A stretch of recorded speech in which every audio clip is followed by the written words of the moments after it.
নমস্কার, আমি প্রিয়াঙ্কা সোম ক্রিয়েশনে আপনাদের সকলকে স্বাগত জানাই।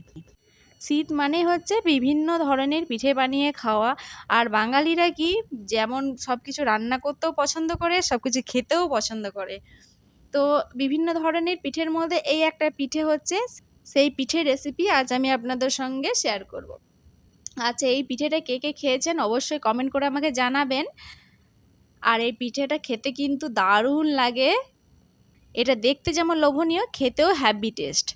আর এই পিঠেটা বানানোর জন্য দেখুন এখানে আমি কালো কলাই নিয়েছি।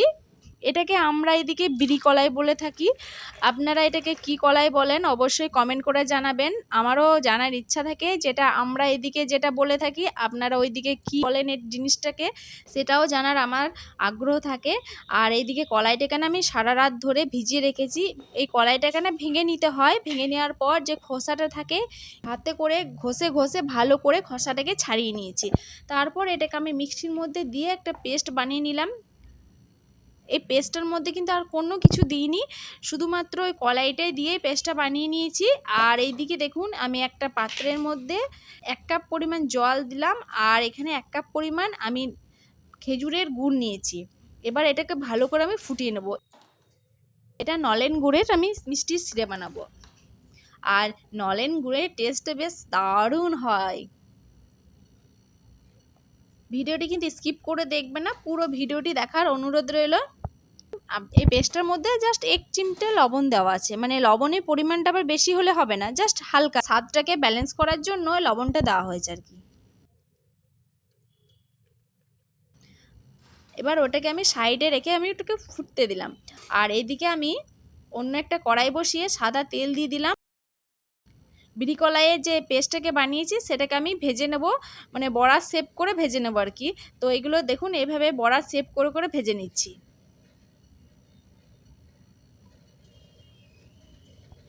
গ্যাসের ফ্লেমটা একটু লোতে রেখে বড়াগুলোকে দিয়ে ভেজে নিতে হবে। হাই ফ্লেমে দিলে কি হবে, পুড়ে যাবার চান্স থাকবে। আমার চ্যানেলে নতুন কোনো বন্ধু হয়ে থাকলে অবশ্যই চ্যানেলটিকে সাবস্ক্রাইব করে পাশে থাকা বেল আইকনটি প্রেস করুন, যাতে আমার দেওয়া রেসিপির নোটিফিকেশন সর্বপ্রথম আপনার কাছেই পৌঁছায়। আর এক সাইড ভাজা হয়ে গিয়েছে দেখুন, এবার উল্টে অপর সাইডটাও একদম লাল লাল করে ভেজে নেব। এগুলোকে কিন্তু একদম লাল লাল করে ভেজে নিতে হবে।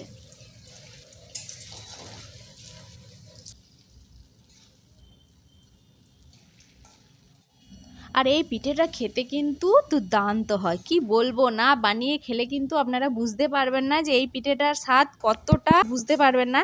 তাই অবশ্যই একবার বাড়িতে বানিয়ে খান আর আমাকে কমেন্ট করে জানাবেন যে এই পিঠেটা আপনাদের কেমন লেগেছে।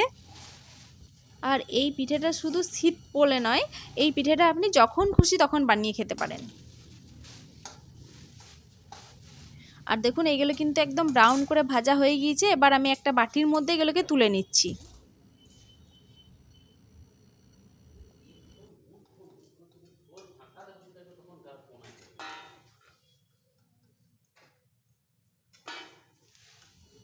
সমস্ত পিঠেগুলো তুলে নিলাম। আরও যে বাকি আছে সেইগুলোকেও আমি একইভাবে আমি ভেজে নেব।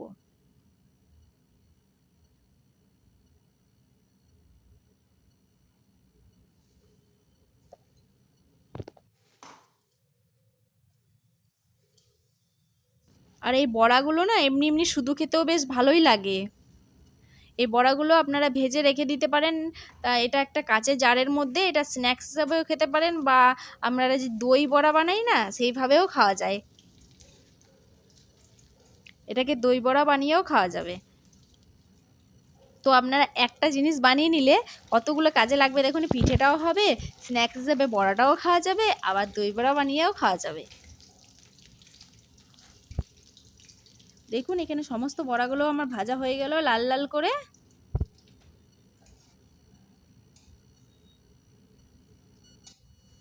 হয়তো বাড়িতে কোনো অতিথি এলো, এরকমভাবে যদি এই পিঠেটা বানিয়ে দেন না, বুঝতেই পারবে না বাড়ির অতিথি যে এটা আপনি কি বানিয়েছেন। এর স্বাদ এত ভালো হয়।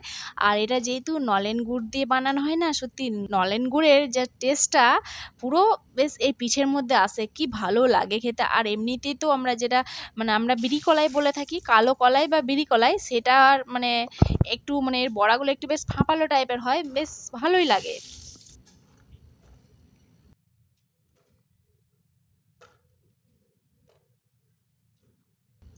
আর এদিকে দেখুন আমি যে এইখানে গুড়ের রসটা বানিয়ে রেখেছি সেটার মধ্যে বড়াগুলোকে দিয়ে, এটা কিন্তু সঙ্গে দিয়ে খাওয়া যাবে না, তাহলে কিন্তু এর আবার ভালো লাগবে না। কারণ এই গুড়ের রসটা কিন্তু বড়াগুলোর মধ্যে যাতে ভেতরে আর কি ঢোকে, বড়াগুলোর ভেতরে যেন গুড়ের রসটা ঢুকে, তার জন্য কি করতে হবে, এটাকে আমি সারা রাত রেখে দেবো। আমি এখন এটা বিকালবেলায় বানিয়েছি, এটাকে সারা রাত রেখে দেবো, তারপর আমি সকালবেলায় আপনাদেরকে দেখাবো। দেখুন আমি এক রাত রেখেছিলাম এটাকে, তো সকালবেলায় দেখুন এটা কেমন ভিজে, মানে রসের মধ্যে ভিজে একদম ফুলে উঠেছে। আর বড়াগুলো দেখুন কতটা সাইজেও বড় হয়েছে। আর এই বড়াগুলো যখন আমি প্রথমে দিলাম তখন কিন্তু ভাসছিল, এটা যেহেতু সারা রাত রাখার পরে এই বড়াগুলোর মধ্যে যে মানে রসটা ছিল এটা সোপ করেছে আর এটা ফুলে উঠেছে, বেশ দারুণ লাগছে। আর মিষ্টিটা না যে যেমনভাবে খাবেন সেরকম করে দেবেন। প্লেটে তুলে নিলেই পরিবেশন করার জন্য রেডি ইউনিক পিঠের রেসিপি। তো আজকের রেসিপি আপনাদের কেমন লাগলো অবশ্যই কমেন্টের মাধ্যমে জানাবেন। ভালো লাগলে একটা লাইক দিয়ে প্রিয়জনদের সঙ্গে বেশি বেশি করে শেয়ার করবেন। ভালো থাকবেন, সুস্থ থাকবেন, দেখা হবে নেক্সট ভিডিওতে নতুন একটা রেসিপি নিয়ে। ধন্যবাদ।